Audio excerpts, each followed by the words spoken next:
এই দেশ আমি চাই না বন্ধুরা, আপনারা কি চান? যে দেশে বঙ্গবন্ধুর মতো একজন মহান নেতা, হায় রে হায় বাংলাদেশ, হায় রে হায় বাঙালি জাতি। একটা লোক জীবনের যৌবন কারাগারে কাটিয়ে ফাঁসির মঞ্চে গিয়ে বাঙালিকে শিখিয়েছে তুমি কে আমি কে, বাঙালি বাঙালি।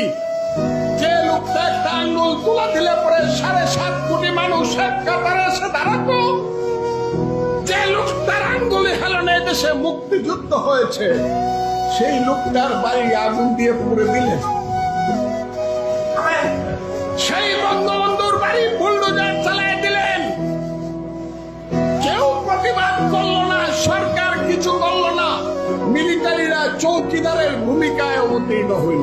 7 জন বীর শ্রেষ্ঠ, সবাই সামরিক বাহিনীর লোক, তাদের স্ট্যাচুগুলা উপর টাকায় নামায়া পা দিয়া পাড়াইয়া পাড়াইয়া বাংলো থুতু দিল, কেউ কিছু বললেন না।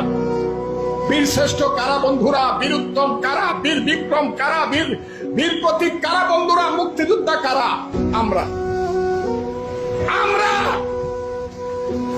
এইখানে যারা বসে আছেন তারা, এইখানে যারা বসে আছেন তারা কি এই দেশে এইভাবে অপমানিত হয়ে মৃত্যুবরণ করতে চান? মুক্তিযোদ্ধা শুনলেই মারতে আসে।